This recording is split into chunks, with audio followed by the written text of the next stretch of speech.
वदन्याय कृष्ण प्रेम प्रदायते कृष्णाय कृष्ण चैतन्य नामने गौरकृष्णे नमः।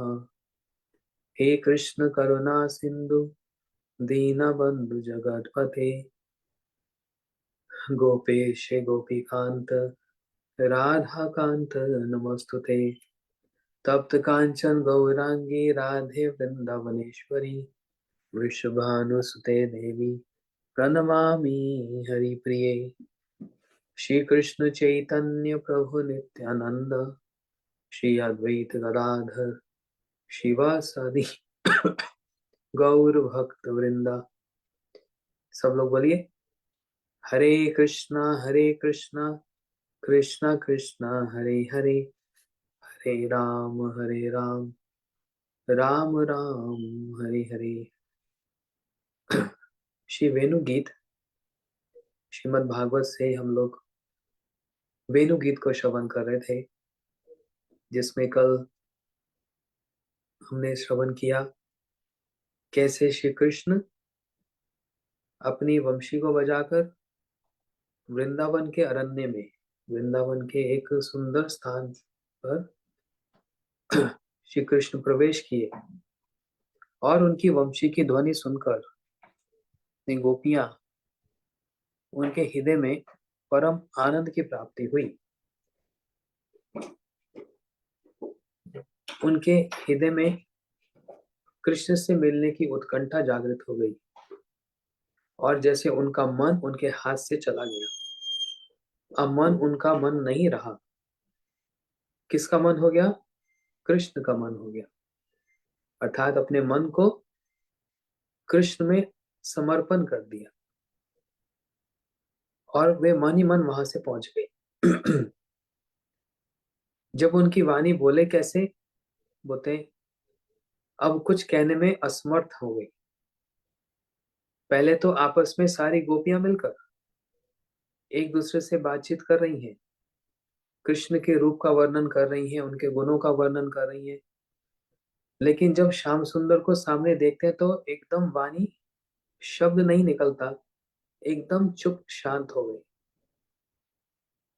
ये एक सार रूप में हम लोगों ने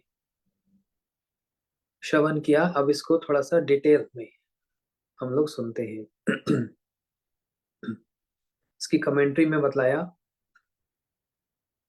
श्री वृंदावन के प्रफुल्लित, अब यदि आप अच्छे से हिंदी समझ सकते हैं, और ये शब्द अपने आप में बहुत कुछ कहते हैं, है ना। जैसे मैं कथा में बताता हूँ कि हम भगवान को देखने नहीं जाते, भगवान का दर्शन करने जाते।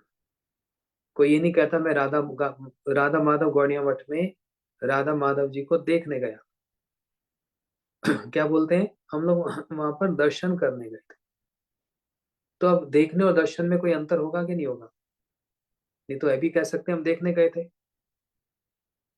कोई कहीं पर तमाशा होता है तो हम कहते हैं तमाशा देखने गए।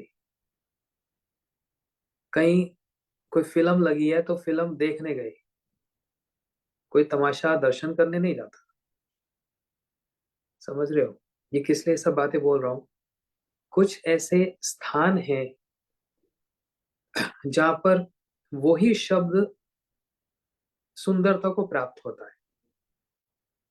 जैसे पानी। पानी के कितने पर्यायवाची शब्द हैं? पानी, जल, नीर, ये सब पानी के शब्द है ना। तो हम ये कहते हैं कि पानी पी लो, और कोई बहुत अच्छी सभ्य भाषा में कहते हैं क्या, हम जल पी लो। लेकिन कभी ये सुनते हैं नीर पी लो? अरे ये घर में आए हैं, इनके लिए 2 गिलास नीर ले आओ, ऐसा होता है। तो हर शब्द का एक स्थान होता है। उसी स्थान पर ही वो शब्द शोभा को प्राप्त होता है। वृंदावन के प्रफुल्लित तरु लताओं से सुशोभित। अब इसकी एक एक शब्द की अगर मैं व्याख्या करने बैठ गया तो ये तो वेणु गीत तो 1 साल लग जाएगा फिर। जैसे पहले हम लोग कितने कितने ग्रंथ आरंभ किए थे, चैतन्य चेतामृत, भजन रहस्य, वो एक चैप्टर खत्म होने में 3 महीने लग गए थे। फिर भी थोड़ा सा, श्री वृंदावन,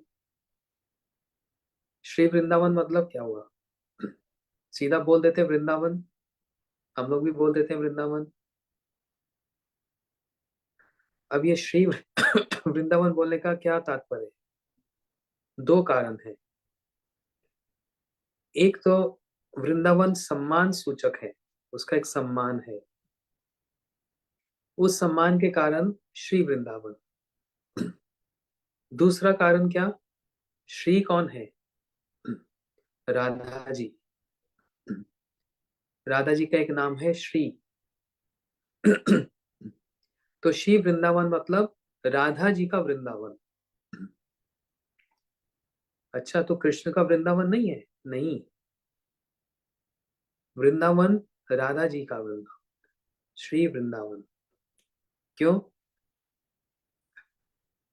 ब्रज धाम राधा जू की, रजधानी लागे, रजधानी लागे, मनो कारो कारो जमुना जी को पानी लागे। भजन में बताया ना, ब्रजधाम राधा जू की रजधानी लागे। ब्रजधाम क्या है? राधा रानी की राजधानी, मतलब ये उनका गढ़, ये उनका स्थान। क्या स्थान? सोने का स्थान, मतलब विश्राम करने का, खाने का नहीं। कृष्ण को पूर्ण आनंद देने का यदि कोई स्थान है तो वो वृंदावन है,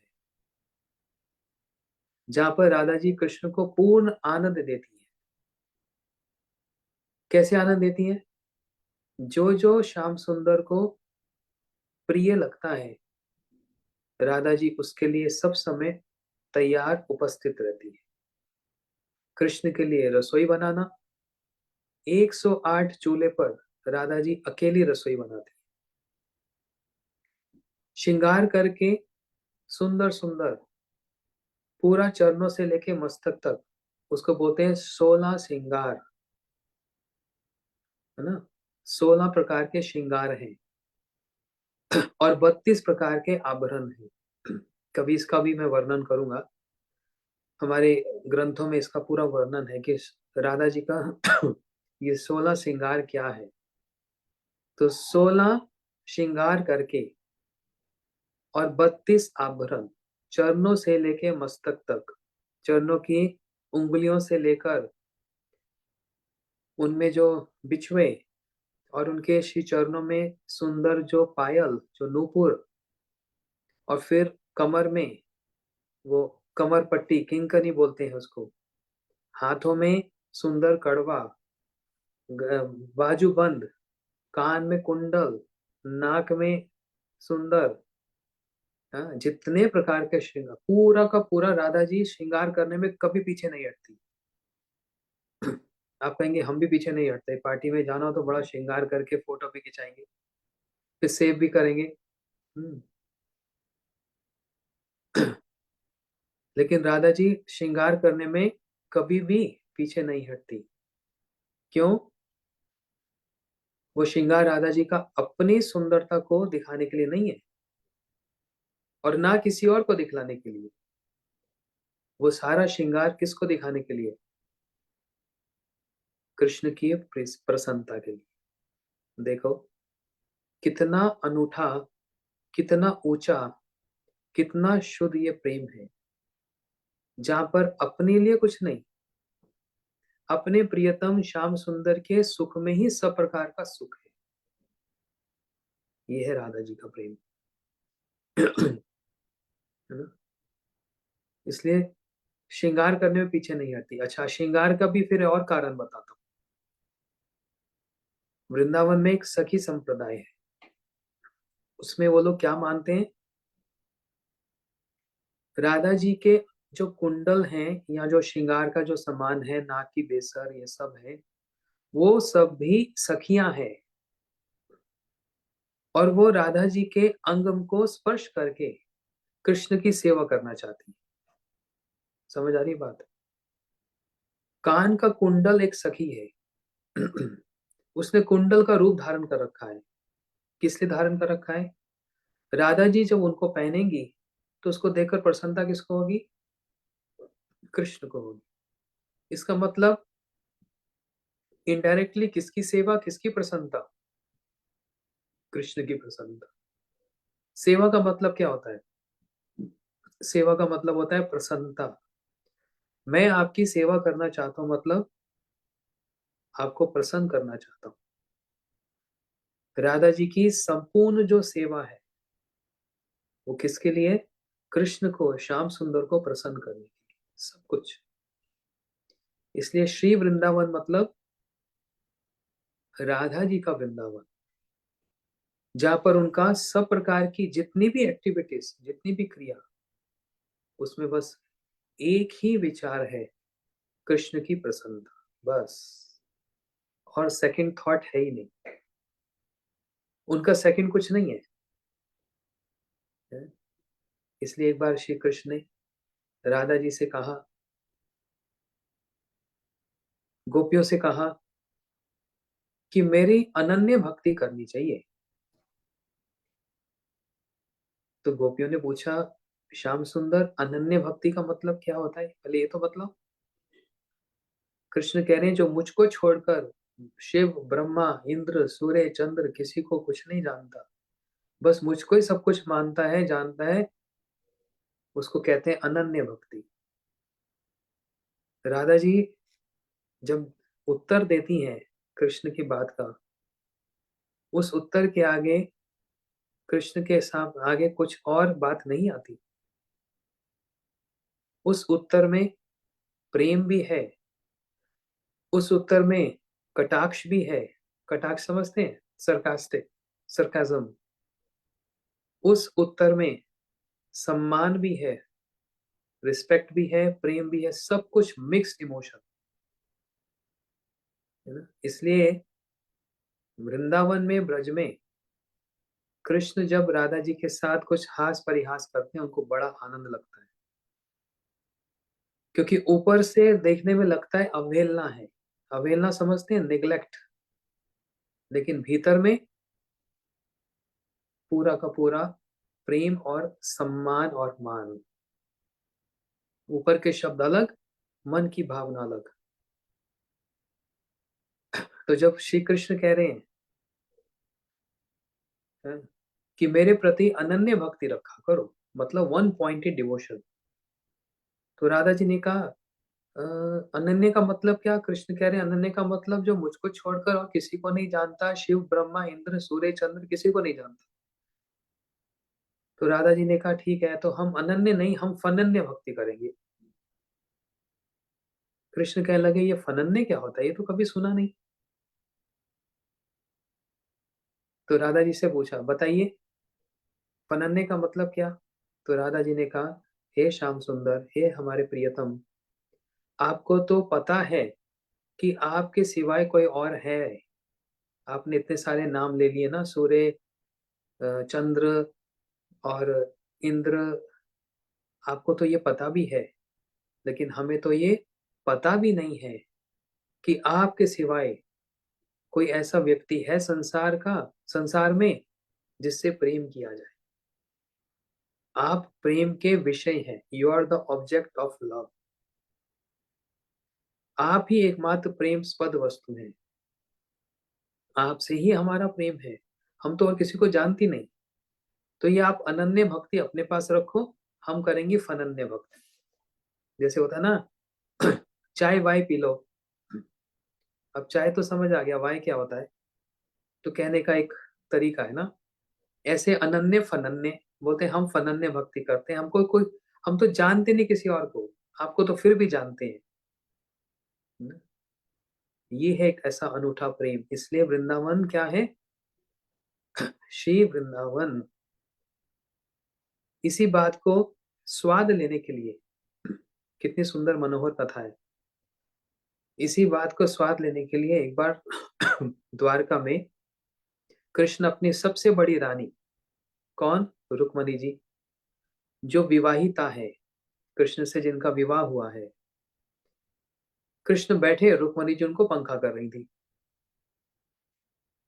तो कृष्ण सोचा थोड़ा सा हास परिहास करना चाहिए, पत्नी है, थोड़ा हंसी मजाक करना चाहिए। बोलते रुक्मणी, तुमने बेकार में मुझसे विवाह कर लिया। बड़े बड़े सुंदर सुंदर राजकुमार थे, उनसे करती तो अच्छा था। देखो हम तो कितने डरपोक हैं, रात रात में मथुरा छोड़कर द्वारका में आ गए, समुद्र के बीच में अपनी रक्षा के लिए डरपोकों की भांति आ गए। जैसे डर कोई डर जाता है। ना हमारे में कोई सुंदरता है, ना हमारे में कोई बल है, ना हमारे पास कोई संपत्ति है। बताओ, रात रात में माइग्रेट हो गए हम मथुरा से द्वारका। ना हमारी कोई सुंदरता है, इतने बड़े बड़े सुंदर सुंदर राजकुमार थे, उनसे विवाह कर लेते। अरे रुक्मणी ने सुना ही बस कि किसी और से विवाह कर लेती, इतना बस सुना। रुक्मणी जो पंखा कर रही थी, रुक्मणी के हाथ से पंखा गिर गया और रुक्मणी जी स्वयं ऐसे मूर्छा होके गिर गई, बेहोश होके गिर गई। हाँ, कृष्ण ने बड़े मुश्किल से रुक्मणी जी को संभाला और पानी का छिड़काव किया। बोलते ओहो, रुक्मणी को थोड़ा सा हंसी मजाक परिहास भी सहन नहीं होता। अरे हम तो हंसी बोल रहे थे देखने के लिए कि रुक्मणी उत्तर क्या देगी, इसके पास तो उत्तर ही नहीं है। अब कृष्ण गए सत्यभामा के पास, दूसरी पत्नी। सत्यभामा और रुक्मणी जी में भेद है। क्या भेद है? रुक्मणी जी हैं कैसी? सबमिसिव। है ना, सबमिसिव समझते हैं, बड़े आज्ञाकारी, शांत प्रशांत, जो बोलो 100% एज इट इज फॉलो करेंगी। सत्यभामा जी हैं थोड़ी सी टेढ़ी। टेढ़ी समझते हैं? कितना, ये जो 90 चैप्टर्स हैं भागवतम में, ये पढ़ोगे ना बड़ा आनंद लगेगा। कोई पढ़ेगा कहेगा ये भगवान है ना क्या है। कैसा आनंद ले रहे हैं, कैसे स्वाद ले रहे हैं। और इसी दशम स्कंद को, जो ये 90 चैप्टर्स में बोल रहा हूँ, इसके लिए इस्कॉन में प्रभुपाद जी ने एक अलग से बुक निकाली थी, उसका नाम श्री कृष्ण लीला पुरुषोत्तम। अगर आपके पास है तो उसको वैसे पढ़ लो। उसमें आ, मतलब डिटेल्स तो नहीं, लेकिन एक आउटलाइन सब कुछ उसमें है। नहीं, डिटेल्स भी है उसको पढ़ने से। तो यही का ये प्रश्न कृष्ण सत्यभामा के पास लेकर आए। सत्यभामा है थोड़ी सी टेढ़ी सी, मतलब मुंह पर जवाब देने वाली।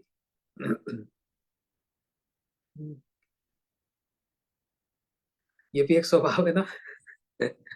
एक रुक्मणी जैसा भी स्वभाव होता है, एक सत्यभामा जैसा स्वभाव। तो भगवान के पास पूरी वैरायटी है। तो सत्यभामा के पास गए, बोलते सत्यभामा, तुमने बेकार में मुझसे विवाह कर लिया।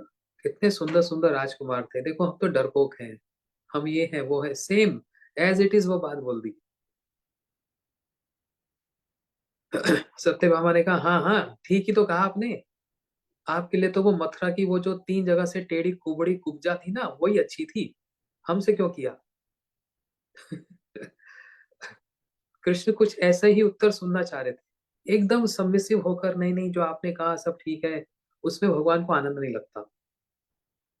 कुछ टेढ़ा मेढ़ा आंसर हो, आनंद हो, उत्तर हो तो उसमें आनंद आता है। तो कृष्ण ही करके हंस पड़े, लेकिन सत्यभामा की बात को सुनकर आनंद नहीं आया। अब कृष्ण इसको कंपेयर कर रहे हैं। बोलते कहाँ रुक्मणी सुन ही नहीं पा रही, और सत्यभामा ने तो एकदम मुंह पे बात ही बोल दी।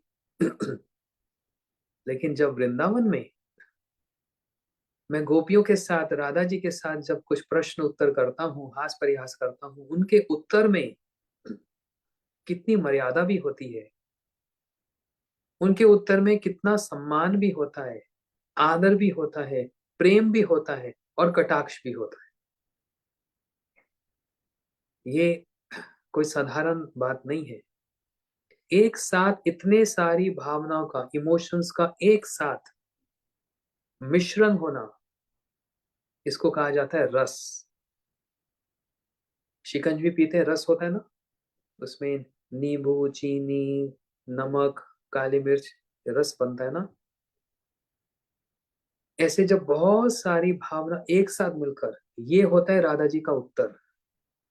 और उस समय द्वारका में श्री कृष्ण सोच रहे हैं, आहा, जब मैं राधा जी को कोई ऐसा प्रश्न करता हूँ तो उसमें कितना सुंदर उत्तर आता है। उसमें मन एकदम कैसे हो जाता है, प्रफुल्लित हो जाता है।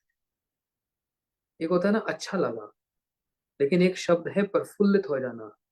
बिल्कुल आनंद को आस्वादन करने को प्रफुल्लित कहते हैं। ये है श्री वृंदावन, जो राधा जी का स्थान है, श्री वृंदावन। इसलिए वृंदावन को श्री वृंदावन कहते हैं। और भी इसके बहुत से कारण है। क्या कारण है? ये वो स्थान है वृंदावन जहां पर श्री कृष्ण राधा जी के विरह में राधे राधे राधे राधे राधे ऐसे बोलते बोलते बोलते बोलते जमुना जी के तट पर एकदम धड़ाम करके गिर पड़ते कृष्ण, है ना? कैसा अनूठा प्रेम। राधे राधे बोलते हुए राधा जी का चिंतन करते करते एकदम गिर पड़ते। अब इनको होश कैसी आती है? इसमें एक श्लोक बताया, यस्य कदापि वसना चलखेल नोत्या धन्य अति धन्य पवनेन कृतार्थ मान योगेंद्रम दुर्गम गति मधुसूदनोपि तस्य विश्वभानु सुते अपि दिशेपि। हमारे एक बहुत बड़े आचार्य हैं श्री प्रबोधन सरस्वती ठाकुर,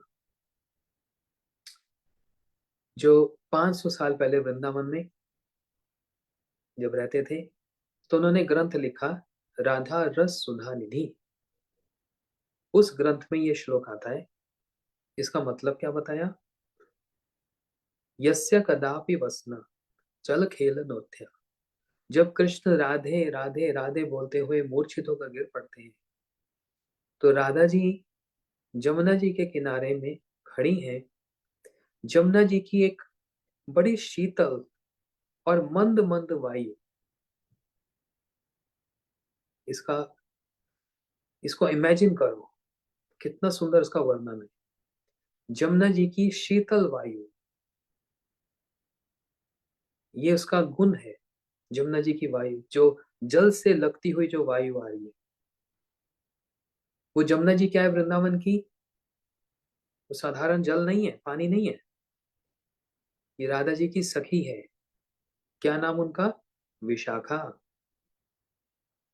राधा जी की जो सखी है विशाखा, वो ही जल के रूप में बहती है, उसी को जमुना जी कहते हैं। तो वो विशाखा जमुना जी का जो प्रेम कृष्ण के प्रति, वो प्रेम एक मंद वायु की तरह चलता हुआ जो आ रहा है।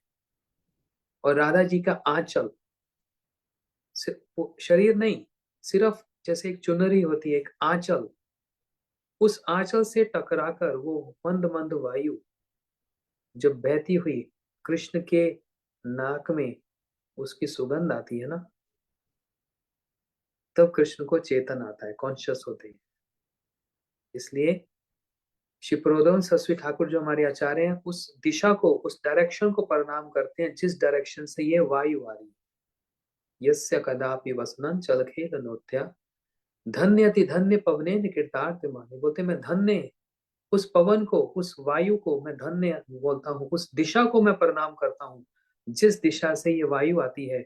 और भगवान जो कृष्ण जो मूर्छित होकर गिर पड़े हैं, उनको भी क्या होती है? चेतना आ जाती है ना? ये है श्री वृंदावन। आप कहेंगे वृंदावन में तो और भी सखियां हैं, तो उनके नाम से भी वृंदावन बोला जाएगा? बोलते नहीं। कितनी सखियां हैं? लाखों करोड़ों। 100 करोड़ गोपियां थी रास के समय में। 100 करोड़ गोपियां। इन समस्त गोपियों में सबसे बड़ी कौन है? दो हैं। तो मैं थोड़ा सा डिटेल में भी जा रहा हूं क्योंकि हमारे कुछ भक्त लोग सीख लें जो नोट्स बना रहे, या फिर कभी आपको कथा बोलने का अवसर मिले तो आपको ये सब डिटेलिंग पता हो, और आपको कथा बोलने का अवसर मिलेगा और आप ये सब विचार पर जब बताएंगे तो साधारण लोग भी एकदम आश्चर्यचकित हो जाएंगे, सरप्राइजिंग हो जाएंगे, इतनी डिटेल्स हमको कभी पता नहीं थी। हम तो वृंदावन जाते हैं, बांके बिहारी का दर्शन किया, टिक्की खा ली, लस्सी पी ली, वापस आ गए। लेकिन इतना डिटेल, इतना ही नहीं पता था जमुना जी का जल वो क्या है, वो विशाखा सखी है ना। इसलिए मैं इतनी डिटेल्स में जा रहा हूँ, और फिर इसमें आस्वादन भी है ना। अच्छा, इतनी समस्त गोपियों में दो गोपी सबसे बड़ी है, वो है चंद्रावली और राधा जी। चंद्रावली क्या लगती है? राधा जी की कजन लगती है। बोलते हैं ना कजन भाई, कजन बहन, ऐसे ऐसे कजन बोलते हैं ना। राधा जी के पिताजी का नाम क्या? विश्वभानु महाराज। चंद्रावली के पिताजी का नाम चंद्रभानु। ये दोनों भाई लगते हैं। तो इन अदर वर्ड्स, दूसरी भाषा में चंद्रावली एक कजन ही है राधा जी की। ये दोनों गोपियां सबसे सुंदर और सबसे बड़ी है, चंद्रावली और राधा जी। अब चंद्रावली भी कृष्ण से बहुत प्रेम करती है, बहुत प्रेम करती है, लेकिन हम लोग खबरदार, केयरफुल, सावधान, 140 वॉट्स करंट लगेगा।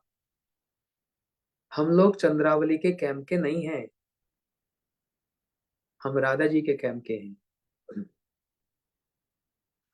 अब कोई नया व्यक्ति सोचेगा क्या फर्क पड़ता है, दोनों तो कृष्ण से प्रेम करते हैं, दोनों ही तो भगवान को प्रसन्न करते हैं। बहुत अंतर है। क्या अंतर है चंद्रावली जी और राधा जी में? त्योरपि उभे मध्ये राधिका सर्व राधिका, माँ भाव स्वरूपनी गुणे रतिर वरीयसी। बोलते समस्त गोपियों में दो प्रधाना हैं, दो मुख्य हैं, एक राधा जी और एक चंद्रावली जी। तो अंतर क्या है? प्रेम का अंतर है। प्रेम का अंतर क्या है? अच्छा, साथ जो सुन रहे हैं ना, साथ साथ डिस्क्लेमर है, डोंट अप्लाई एट होम। हाँ, ये डिस्क्लेमर भी सुन लेना। क्या अंतर है दोनों में? चंद्रावली के अंदर ये भावना है, मैं कृष्ण की हूं, आई एम योर्स। ये चंद्रावली जी की भावना है। मैं संपूर्ण आपकी हूं, मैं पूरी आपकी हूं। ये चंद्रावली जी का प्रेम। और राधा जी का प्रेम क्या है? कृष्ण आप मेरे हो। कोई सोचेगा दोनों में अंतर क्या है, एक जैसा ही तो है। लेकिन ध्यान से सुनो दोबारा से, ये भावना में जमीन आसमान का अंतर है। चंद्रावली जी क्या कहती हैं? मैं आपकी हूं, हे कृष्ण मैं आपकी हूं। और राधा जी क्या बोलती हैं? आप मेरे हो। तो इंग्लिश में अगर बोला जाए, कुछ भक्तों के इंग्लिश के भी है, चंद्रावली कहती है आई एम योर्स। इसमें कोई गलत बात है? Is perfectly fine, I am yours. लेकिन राधा जी के अंदर जो भावना, वो क्या कहती है? Krishna you are mine. इसमें कितना अधिकार है, राइट्स है, हाँ? कितने इसमें राइट्स हैं, मेरा पूरा राइट है कृष्ण पर। क्यों? क्योंकि मैं ही ऐसी हूं जो पूर्ण रूप से कृष्ण को प्रसन्न करती हूँ। कौन? राधा जी के अंदर ये अभिमान है। ये अभिमान हमारे जैसा अभिमान नहीं। हमारा अभिमान तो नेगेटिव वाला अभिमान होता है। प्राइड हो जाता है, ओ मैं इतना अच्छा बोलता हूँ, मैं इतना अच्छा गाता हूँ, मैं इतना सुंदर हूँ। ये अभिमान, ये है फॉल्स, झूठा अभिमान। राधा जी के अंदर ट्रू अभिमान, सच्चा अभिमान, ट्रू ईगो। और वो क्यों? क्योंकि राधा जी जानती हैं जैसे मैं कृष्ण को प्रसन्न करती हूँ ऐसा कोई और नहीं कर सकता। इसलिए कभी आप अभी और आगे कुछ लीलाओं को सुनेंगे तो लगता है चंद्रावली राधा जी के अंदर फ्रिक्शन है, कॉन्ट्रारी है, इनमें फ्रिक्शन है। और राधा जी को बिल्कुल पसंद नहीं कि मेरे प्यारे श्याम सुंदर चंद्रावली के कुंज में भी जाएं, उनके कुंज में भी जाकर चंद्रावली की सेवा को ग्रहण करें। ऐसा नहीं है। राधा जी का हृदय इतना बड़ा है, इतना बड़ा, वो चाहती है कि सारा विश्व, सारा ब्रह्मांड, सारी दुनिया मेरे कृष्ण से प्रेम करे। राधा जी के अंदर कभी ईर्ष्या नहीं है। और यदि राधा जी के अंदर ईर्ष्या होती तो क्या हम आप कभी भगवान का नाम कर सकते थे, भगवान से प्रेम कर सकते थे? कभी नहीं। जबकि पूरा कॉपीराइट राधा जी के पास है, पूरा copyright, she holds that copyrights. लेकिन उन्होंने, कॉपीराइट तो है, कॉपीराइट रिजर्व नहीं किया। जो लोग पब्लिकेशन में, जैसे मैं पहले पब्लिकेशन में काम करता था 10 साल, तो बुक के आगे लिखा जाता है कॉपीराइट्स, लेकिन एक और वर्ड है कॉपी लेफ्ट। कॉपीराइट और कॉपी लेफ्ट। कॉपी लेफ्ट का मतलब क्या होता है कि this is open to everyone, कोई राइट रिजर्व नहीं है। तो राधा जी का कॉपी लेफ्ट है। मतलब कैसे समझाऊं? चाहती है कि सारा, सभी लोग मेरे श्याम सुंदर को प्रेम करें, इसलिए कभी राधा जी को कभी ईर्ष्या नहीं होती किसी से। लेकिन फिर चंद्रावली जी के साथ देखा जाता है राधा जी का ऐसा फिर क्यों होता है कि एकदम रूठ जाती हैं, मान कर लेती हैं, और श्याम सुंदर एकदम वाइट लाइस, एकदम आकर झूठ बोलते हैं। चंद्रावली के साथ कुंज में बैठे हैं, चंद्रावली जी उनकी सेवा कर रही है। हाँ, अब क्या बोलूं यहाँ पर, तो ऑडियंस के सामने इतना सब, तो थोड़ा बोलने में भी हेजिटेंट होता है, क्योंकि ये बहुत इंटीमेट लीलाएं हैं। चंद्रावली जी के कैंप से आते हैं और राधा जी के पास आते हैं, और देरी से आए। राधा जी पूछती है इतनी देर कहाँ हो गई? तो एकदम मुंह पर पूरा झूठ बोलते हैं, मैं आ रहा था, वो ये हो गया, वो हो गया, ऐसा हो गया, ऐसा हो गया, बस। लेकिन राधा जी उनके मुख को देखकर समझ जाती हैं, है ना? आप लोग भी समझ लो, मुख को देखकर समझ जाती हैं कि ये जरूर चंद्रावली के यहाँ से आई। तो इसलिए बस मान कर लेती, बात मत करो हमारे साथ। जैसे हमारा वो है ना, सेवा कुंज की पेंटिंग है ना घर घर में। देखो कितना सुंदर भाव है, कृष्ण ऐसे मना रहे हैं और राधा जी अपनी चुनरी लेकर मान कर रही है कि बात मत करो।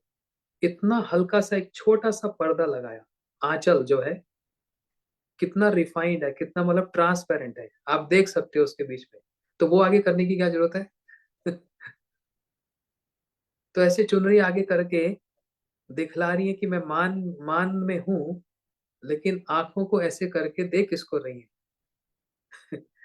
कृष्ण को ही देख रही है, उनको देखे बिना रह ही नहीं सकती, है ना? देखे बिना रह नहीं सकती। कितनी सुंदर ये प्रेम गाथा है, कितनी सुंदर। ना कृष्ण राधा जी के बिना रह सकते, ना राधा जी कृष्ण के बिना रह सकते। दोनों का परस्पर ये प्रेम है। इसलिए वृंदावन वो स्थान है जहां पर कृष्ण की समस्त इच्छाएं पूर्ण होती है। इसलिए श्री वृंदावन, राधा जी का वृंदावन। हम्म, अब ये श्री वृंदावन को ही 4 दिन लग जाएंगे। इसमें सब कुछ आ जाता है। तो चंद्रावली का भाव क्या? मैं आपकी हूं। और राधा जी का भाव क्या? कृष्ण आप मेरे हो। कितना उसमें अधिकार है। कौन अपना अधिकार जमा सकता है? जिसका, गुरु जी बोलते थे, ये सारी कथा जो मैं बोल रहा हूँ, ये गुरु जी इस सब कथा को सुनाते थे, और हम नए नए थे, हमको कुछ समझ नहीं आता था, क्या बोल रहे हैं, ये कौन सी भाषा है। और यही कथा इतनी अट्रैक्टिव लगती थी, तो सच में लगता था ये है वास्तव में वृंदावन का दर्शन। अब इतने साल से वो सुनते सुनते सुनते याद हो गई ना, वही आगे पास ऑन हो रहा है। आप सबको सुना रहा हूँ, गुरु जी की बात को ही रिपीट कर रहा हूँ। तो गुरु जी बताते थे कि राधा जी के अंदर ये भावना पूरा अधिकार है। अधिकार कौन जमा सकता है? जिसका प्रेम जितना ऊंचा होता है वो उतना अधिकार जमाता है। अब कृष्ण का राधा जी से प्रेम है, राधा जी का कृष्ण से प्रेम है, लेकिन दोनों में किसका बड़ा है? आप सेंसस ले लो, सारी दुनिया से पूछ कर आओ, सब लोग पता क्या बोलेंगे? भगवान का प्रेम सबसे ऊंचा है। भगवान का प्रेम ऊंचा है नहीं जी। वृंदावन में कृष्ण का प्रेम ऊंचा नहीं, राधा जी का ऊंचा है। राधा जी का ऊंचा प्रेम है, इसलिए जिसका प्रेम ऊंचा होता है उसको पूरा अधिकार होता है।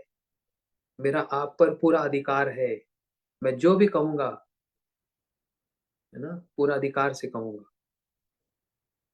ये जबरदस्ती वाला अधिकार नहीं, ये प्रेम वाला अधिकार है। समझ रहे हैं ना बात, भावना को समझ रहे हैं ना?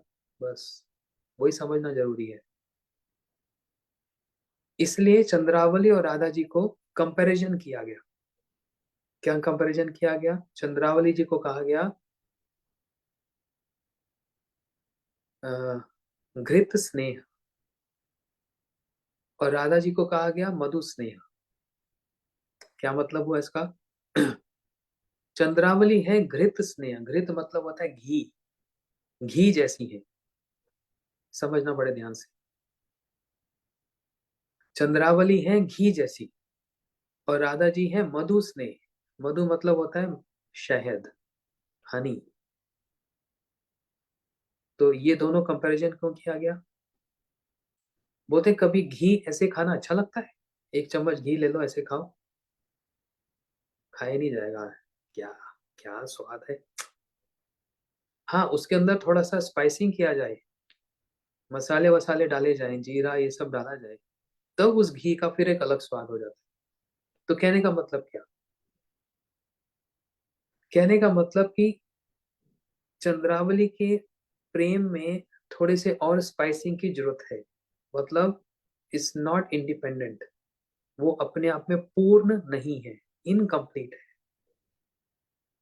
लेकिन दूसरी तरफ शहद ले लो, राधा जी का भाव कैसे बताया, प्रेम कैसा बताया? मधु स्नेह, शहद जैसा।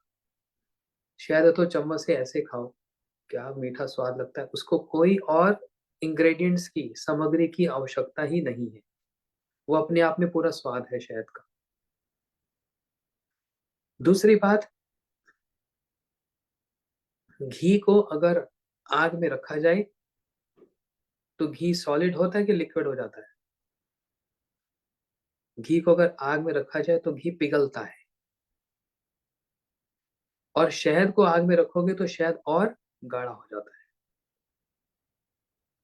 ये कंपैरिजन दिए, कितना सुंदर विचार हमारे गुरुजनों ने बताया, है ना। रूप गोस्वामी जी ने बताया सब। चंद्रावली कृष्ण के विरह में एकदम पिघल जाती है, बिल्कुल पिघल जाती है। इसलिए चंद्रावली जी का जो भाव है वो कैसा है? दक्षिण भाव, मतलब सबमिसिव। चंद्रावली कभी मान नहीं करती, कभी रूठती नहीं है। क्योंकि यदि कृष्ण कहते हैं चंद्रावली तुम रूठ रही हो तो मैं जा रहा हूं, तो एकदम चंद्रावली जी नहीं नहीं, जाना नहीं, जाना नहीं, है ना। हाथ पकड़ लेंगी, सेवा करने लग जाएंगी, एकदम पिघल जाएंगी, क्योंकि घी है ना। दूसरी तरफ राधा जी का प्रेम कैसा? मधु, शहद जैसा। चंद्रावली घी जैसी, मतलब कृष्ण के विरह में पिघल जाती है, सहन नहीं कर पाती। और राधा जी, वो जो कृष्ण से जो विरह है, उस विरह में क्या, वो मधु और ज्यादा कंडेंस हो जाता है। मतलब उस विरह में राधा जी का प्रेम और ज्यादा बढ़ जाता है। क्योंकि विरह शब्द का अर्थ ही क्या है, उसका मीनिंग क्या है? वी रहे। हिंदी में अगर देखो, वी रहा, वी रह। उस विरह का मतलब क्या? विशेष रूप से रह, वी रह, विरह होता है ना, उसका मतलब क्या, विशेष रूप से रह, रह मतलब होता है मिलन, जहां पर विशेष रूप से मिलन हो उसको कहा जाता है विरह। अब ये विशेष रूप से मिलन की बात क्या, हमारे शिल भक्ति विज्ञान भारती गोसाई महाराज जी बतलाते थे इसी शब्द की भाषा को। विशेष रूप से मिलन को विरह कहा जाता है। मिलन में तो जिससे प्रेम है, जैसे राधा जी कृष्ण, मिलन में तो एक ही व्यक्ति सामने है बस। कैसे समझाऊं, जैसे राधा जी और कृष्ण हैं, दोनों विराजमान है, मिलन है, तो राधा जी को एक ही कृष्ण सामने दिखेंगे, दो थोड़ा दिखेंगे। लेकिन विरह में क्या होगा, यदि कृष्ण सामने नहीं है तो राधा जी को कृष्ण हर जगह दिखेंगे, हर एक पेड़ में, हर एक पत्ते में, हर एक पुष्प में, पृथ्वी में, दिशाओं में, आकाश में, मयूर में, काले मेघों में, सब जगह उनको क्या दिखेगा, कृष्ण कृष्ण दिखेंगे। इसलिए उनका एक नाम है क्या, कृष्णमयी। राधा जी का एक नाम है कृष्णमयी। कृष्णमयी का मतलब जहां जहां नेत्र कोरे तहां कृष्ण सुरे, जहां जहां उनके नेत्र पड़ते हैं उनको बस कृष्ण का ही स्मरण होता है। जमुना जी देखती हैं तो ओहो ये वही स्थान है जब हम कृष्ण के साथ रास किए थे। पर्वत को देखती है, ओहो ये वही स्थान है जहां पर गिरिराज जी में हमने लीला की थी।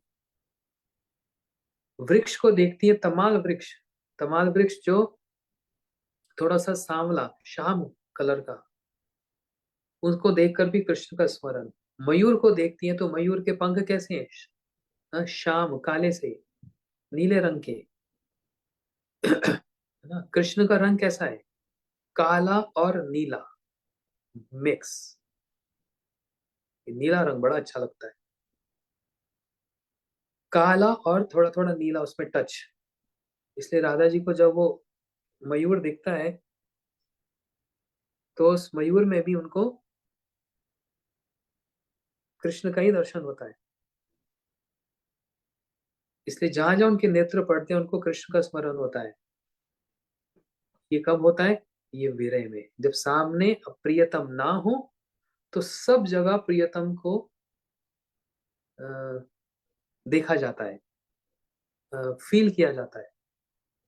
इसलिए इस शब्द को विरह का मतलब विशेष मिलन कहा है, विशेष मिलन। आशा करता हूं आप सब लोग समझ रहे होंगे इस बात को। इसलिए वृंदावन को श्री वृंदावन कहा गया। तो हमने क्या समझा आज, एक तो सम्मान सूचक, सम्मान के कारण वृंदावन को श्री वृंदावन कहा गया, और दूसरा श्री वृंदावन का अर्थ क्या बताया, राधा जी का वृंदावन, जहां पर उनकी, जहां पर उनका भाव, उनकी समर्पण, उनका प्रेम ऊंचा, ऐसा वृंदावन, जिस वृंदावन की भूमि में और तो छोड़ो कृष्ण भी लोटपोट खाते हैं और राधे राधे बोलते हैं। ये है श्री वृंदावन। चलो आगे बढ़ते हैं, ये विचार तो बहुत सारे आ रहे थे, फिर कभी सुनेंगे। श्री वृंदावन के प्रफुल्लित तरुलताओं से सुशोभित यमुना पुलिन स्थित विकसित कदम वृक्ष की झुकी हुई शाखा का आश्रय लेकर त्रिभंग ललित श्री कृष्ण ने अपने वेणु पर मधुर तान छेड़ दी। कठिन हो रहा होगा समझना, तो फिर धीरे धीरे बतलाता हूँ। श्री वृंदावन के प्रफुल्लित तरुलता, तरु मतलब क्या होता है, वृक्ष, और लताएं क्या होती हैं, देखो वो लता जो होती है क्रीपर, कैसे उस वृक्ष को ऐसे गोल गोल गोल करते हुए नीचे से ऊपर तक जाती है। तो कभी कभी उस वृक्ष की तुलना कृष्ण से की जाती है, और लताओं की, उस क्रीपर की जो तुलना किससे की जाती है, राधा जी से, है ना। वृंदावन के प्रफुल्लित, जो वृक्ष और जो लताएं हैं वो बड़े आनंद से विभोर हो रहे हैं। मतलब आनंद की आज सीमा ही नहीं है। इसको कहा जाता है प्रफुल्लित। ऐसे वृंदावन वृक्ष और लताओं से जो बड़े सुंदर सुशोभित हैं। यमुना पुलीन स्थित। और स्थान कौन सा है? बोलते जमुना जी का किनारा।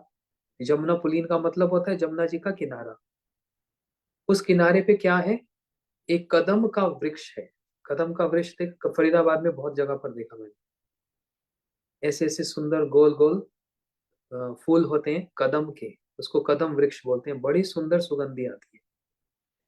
ये नित्यानंद प्रभु का महाप्रभु का बड़े उनको प्रिय है। उनका फेवरेट है कदम वृक्ष। झूले कहाँ लगते हैं? झूला ढारो कदम की डारी, राधा और मोहन झूले धीरे धीरे, शाम तेरी वंशी बजे धीरे धीरे, बजे धीरे धीरे धीरे यमुना के धीरे धीरे, शाम तेरी वंशी बजे धीरे धीरे। अब उसमें भजन में एक लाइन आती है, झोरा डारो कदम की डारी, झोरा डारो कदम की डारी, राधा और मोहन झूले धीरे धीरे। और उसमें एक लास्ट जो पंक्ति है, लास्ट लाइन बड़ी सुंदर, हम सब आए हैं शरण तेहारी, हम सब आए हैं शरण तेहारी, हमको भी दर्शन मिले धीरे धीरे, हमको भी दर्शन मिले धीरे धीरे। सुंदर भाव है। तो इसलिए ये जो दो तीन लाइन हम लोग अभी सुन रहे हैं इसको ध्यान देकर सुनना।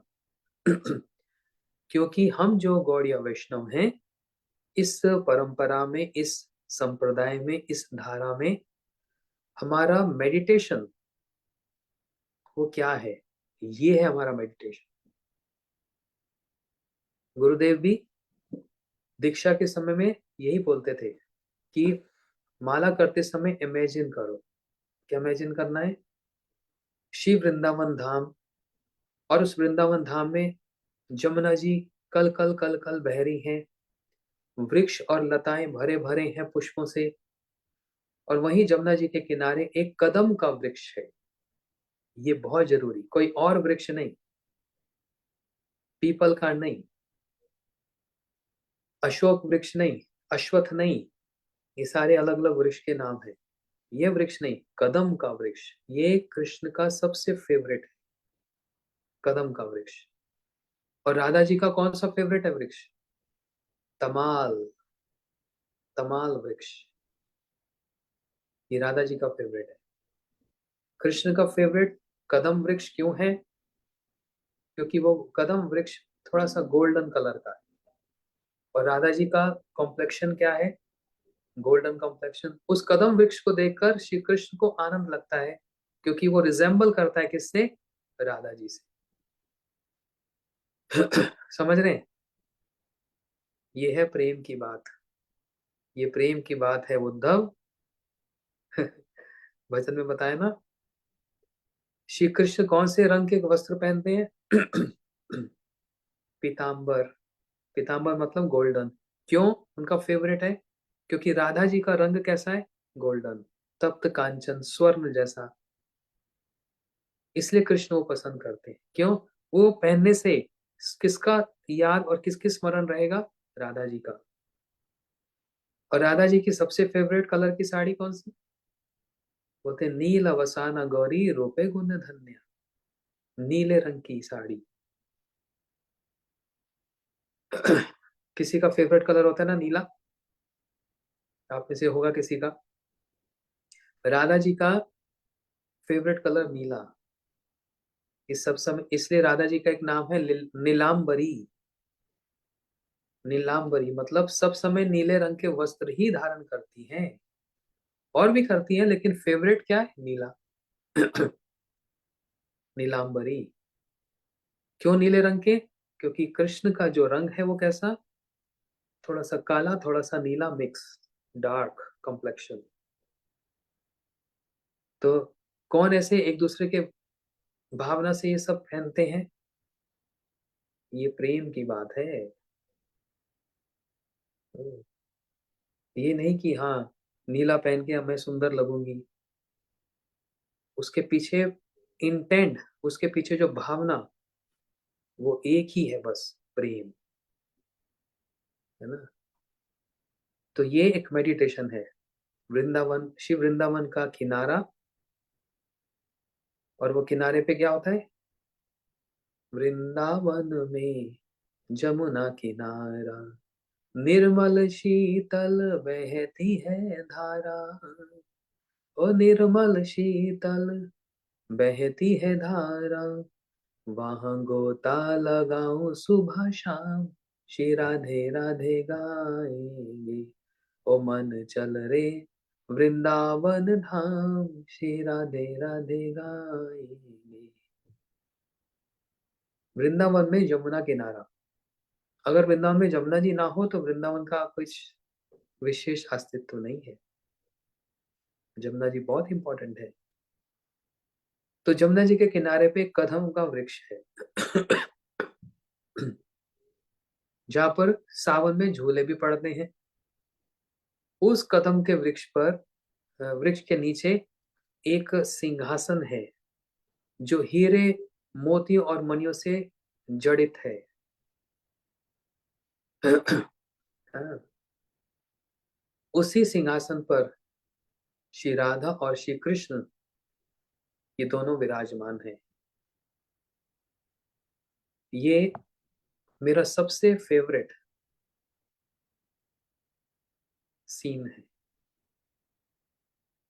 इसलिए आप कभी राधा माधव गौड़िया मठ में जाएंगे या कभी लाइव प्रोग्राम देखेंगे तो एंटर करते ही राइट हैंड साइड, सामने वॉल पर राइट हैंड साइड पे जो पेंटिंग लगी है, वहां पर देखना एक पेंटिंग होगी जहां पर ये वाला सीन, वहां पर दृश्य हो रहा है। सिंहासन पर राधा जी और कृष्ण बैठी हैं, चारों तरफ सखियां ही सखियां हैं, और एक कदम का वृक्ष, उसके नीचे राधा और कृष्ण बैठे हैं। बाकी सब सखियां कोई गा रही हैं, कोई पंखा कर रही हैं, राधा कृष्ण युगल की सेवा कर रही हैं। तो ये है मेडिटेशन। अच्छा, अब इसके संबंध में बतला दूं। कुछ लोग सोचते हैं मेडिटेशन मतलब आंख बंद करो और कुछ भी सोचने लग जाओ। ये मेडिटेशन नहीं है। ऐसी किसी एक राधा माधव जी को, ऐसी किसी एक सुंदर एक पेंटिंग को हम ध्यान करें, और फिर हम अपने हाथों से राधा जी और कृष्ण की सेवा करें।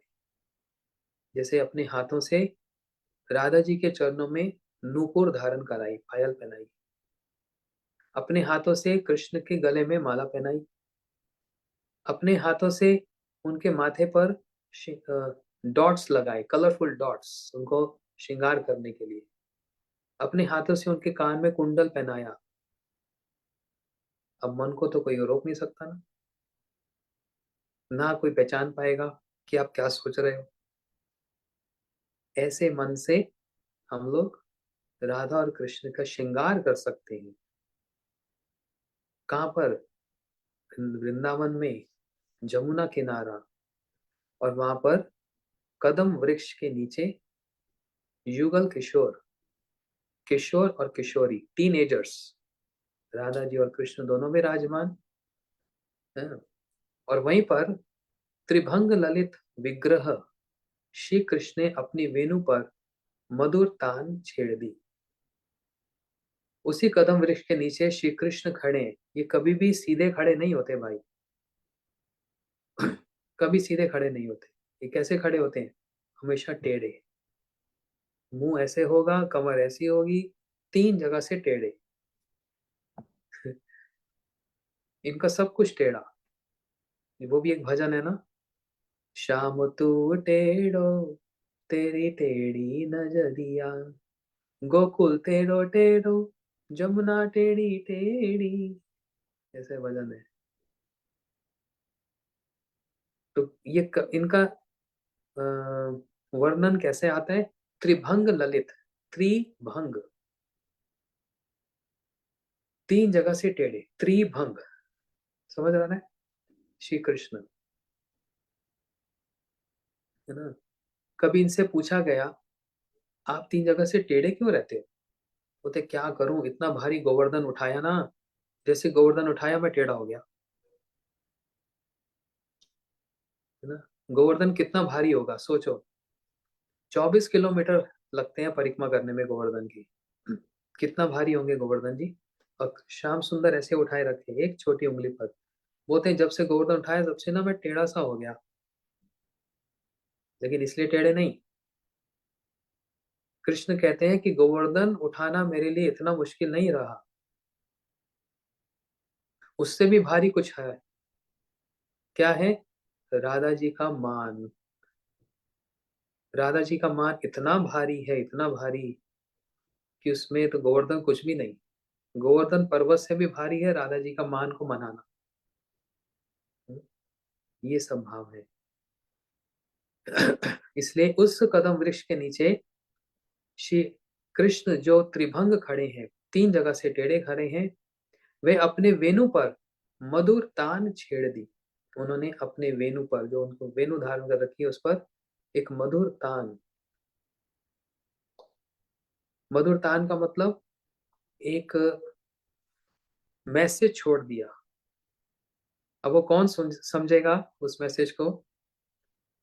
तो कभी मुरली बजाते, कभी वंशी बजाते, कभी वेणु बजाते, उसमें भी अलग अलग कैटेगरीज हैं। लेकिन अभी ये जो वेणु बजाई है, इसका डायरेक्ट मैसेज जो एक्नॉलेज कर रहा है, जो समझ रहा है, सुन तो सब रहे लेकिन किसी को समझ नहीं आ रहा। लेकिन ये जो वेणु वादन हुआ, ये एकमात्र गोपियों ने सुना। और ये मैसेज भी किसके लिए गया? गोपियों के लिए गया। लेकिन किसके माध्यम से कहा? है ना। किसके माध्यम से? कहते हैं action speaks better than words. Action speaks better than words. Krishna यहाँ पर वर्ड्स नहीं बोल रहे, एक्शन पे है। और वो एक्शन कैसे निकल रहा है? वेणु के माध्यम से। तो वेणु को कहा जाता है दुति। दुति मतलब मैसेंजर, है ना। मैसेंजर मतलब क्या? मैंने आपको एक लेटर भेजना है। अब आजकल तो व्हाट्सएप मैसेज होते हैं। सोचो 50 साल पहले, 60 साल पहले डाकिया एक पत्र लेके आता था, एक लेटर लेके आता था। वो ब्लू कलर का इनलैंड होता था और एक क्रीम कलर का होता था इंडिया में पोस्ट कार्ड। उसमें लिखते थे। हाँ, हमने हमारे जमाने की बात है। आजकल तो नया जमाना आ गया। हमारे जमाने में तो स्कूल में कंप्यूटर लैपटॉप कुछ भी नहीं होता था। हम पुराने जमाने के लोग। हाँ। तो वेणु पर, वेणु बजाकर क्या कर रहे हैं? उस पर एक सूचना भेज रहे हैं, एक मैसेज भेज रहे हैं। किसको? ब्रज गोपियों को और राधा जी को। उस वेणु वादन को सुनकर और क्या हो रहा है? उस मधुर वेणु नाद से वृंदावन के जितने स्थावर जंगम सभी परमानंद में निमग्न हो गए। उस वेणु को सुनकर अब हर कोई अपने अपने हिसाब से मैसेज को समझता है। मैंने जैसे कुछ कहा भी कथा में, जिसकी जैसी भावना होगी वो वैसे समझेगा। कुछ लोग तो बड़े चालाक, बहुत कुछ समझ जाएंगे। जिसकी भक्ति बहुत ऊंची होगी वो अपने हिसाब से समझेगा। जिसकी भक्ति कोमल सी होगी वो अपने हिसाब से समझेगा। तो सबका अपना एक अलग अलग दायरा है, एक बाउंड्रीज है। यही स्थावर जंगम मतलब क्या होता है? जो मूवेबल और इमूवेबल, वृंदावन में जो वृक्ष हैं, घर हैं, ये सब। और मूवेबल क्या? हिरन, खरगोश, पशु पक्षी। जब इन्होंने उस वंशी की ध्वनि को सुना, ये एकदम स्टेगनेंट हो गए। मतलब परमानंद में निमग्न हो गए। ऐसा उनको आनंद हो रहा है कि जैसे स्टैचू हो जाता है ना, जैसे कहते हैं क्या, एक ऐसी फीलिंग, ऐसी भावना की साइलेंस, कोई शब्द मुंह से नहीं निकल रहा, एकदम बस साइलेंस हो गया, स्टैचू हो गया। उस वंशी ध्वनि को सुनकर ऐसी इनकी स्थिति हो गई। लेकिन राधा जी की गोपियों की, इनकी स्थिति तो और भी ऊंची हो गई। वो क्या है, अब कल सुनेंगे। अभी तो इसका ही विवरण, इसका डिस्क्रिप्शन भी अपने आप में बड़ा मधुर और अनूठा है। अभी तो हम गोपियों तक पहुंचे ही नहीं। मुझे लग रहा है इसके बाद फिफ्थ या सिक्स श्लोक में तब गोपियों तक पहुंचेंगे, क्योंकि कृष्ण तक पहुंचना आसान है, राजा राधा जी तक पहुंचना आसान नहीं है। वो ऊंचा स्थान है, कृष्ण से भी ऊंचा स्थान है। इसलिए धीरे धीरे प्रोग्रेस करते करते, इस प्रोग्रेसिंग, हम राधा जी तक पहुंचेंगे। उनके क्या वेणु सुनकर उन्होंने फिर क्या कहना आरंभ किया, क्या सोचने लगी, इनको हम लोग सुनेंगे। अच्छा, आज की कथा को यहीं पर ही समाप्त करता हूँ, और साथ साथ आपको एक शुभ समाचार भी देता हूँ। 2 मिनट और लूंगा। मार्च महीने, मार्च महीना, 14 मार्च को गौर पूर्णिमा है, होली जिसको बोलते हैं। बहुत लोग नवदीप जाते हैं, परिक्रमा करते हैं, और उस दिन श्री चैतन्य महाप्रभु का जन्म उत्सव होता है। 14 मार्च को, होली वाले दिन, उस दिन उपवास भी होता है, सब होता है ना। उसके बाद आगे 17 मार्च, सोमवार, 17 मार्च से लेकर 23 मार्च, 17 मार्च टू 23 मार्च, हरिद्वार में भागवत कथा होगी गंगा जी के किनारे। हरिद्वार में, जहाँ गंगा जी बह रही हैं, इतना सुंदर, मैं तो वो स्थान देखकर ही इतना मेरा मन प्रसन्न हो गया। जहाँ पर हमारा कथा होगी, स्टेज, और जहाँ भक्त लोग बैठेंगे उसके साथ में ही गंगा जी बह रही है, साथ में एकदम। गंगा जी बह रही है। उन गंगा जी के तट पर हम लोग 7 दिन भागवत कथा करेंगे। तो जो लोग नवदीप आ रहे हैं, अमेरिका से, यूरोप से, कहीं से बाहर से भी, सभी को पहले से बतला दिया कि अपनी टिकट उसी हिसाब से कर लेंगे। जब गंगा जी के किनारे भागवत कथा होगी शाम को, और दिन में होंगे दर्शन। कौन कौन से दर्शन? वो स्थान जहाँ पर सुखदेव जी ने परीक्षित जी को भागवत कथा सुनाई थी, शुक्रताल। और क्या दर्शन? एक है नीलकंठ महादेव, जब शिव जी ने विष पान कर लिया था और उनका ये कंठ, थ्रोट एकदम नीला हो गया था, वो स्थान। वो स्थान जहाँ पर शिव और दक्ष प्रजापति, भागवतम में जिनका वर्णन आता है। हाँ, दक्ष प्रजापति और शिव जी की कथा, ये वो स्थान, ये भी दर्शन होगा। और ऑब्वियसली रोज गंगा जी का तो स्नान होगा ही होगा। संध्या के समय में गंगा जी की आरती का दर्शन कितना अद्भुत है, आप गूगल करके देखना, कैसी सुंदर गंगा जी की आरती का दर्शन होता है।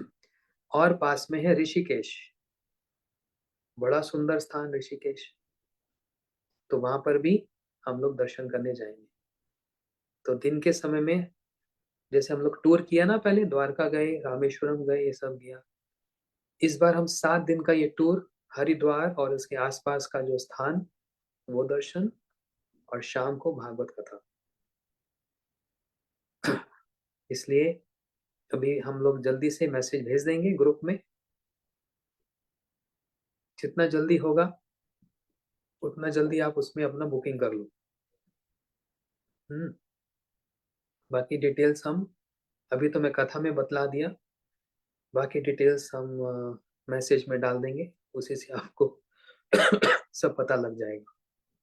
ठीक है, अभी से तैयारी कर लो हरिद्वार यात्रा की। 7 दिन वहीं पर रहो हमारे साथ, सभी भक्त लोग, दिल्ली के, फरीदाबाद के, नोएडा के, भारत के, इंडिया के, और इंडिया के बाहर से, ग्वालियर से भी, राधिका दीदी को तो आना पड़ेगा, इंग्लिश में ट्रांसलेशन करेंगी। हाँ। और ज़्यादा खर्चा नहीं है, प्रसाद बिल्कुल फ्री है, किसी को प्रसाद का कोई खर्चा नहीं करना, बिल्कुल प्रसाद बिल्कुल फ्री होगा 7 दिन का। रहने का थोड़ा-सा होगा और जिसको जैसा अच्छा लगे पॉकेट अलाउ करे, उसी हिसाब से अपना वहाँ पर सब कर लेंगे। डिटेल हम बाद में डिस्कस करेंगे। पहले आपको डेट्स बता दी, ये शुभ समाचार सबको देना था। भागवत कथा की जय। बोलो वेणु गीत की जय। हरे कृष्णा।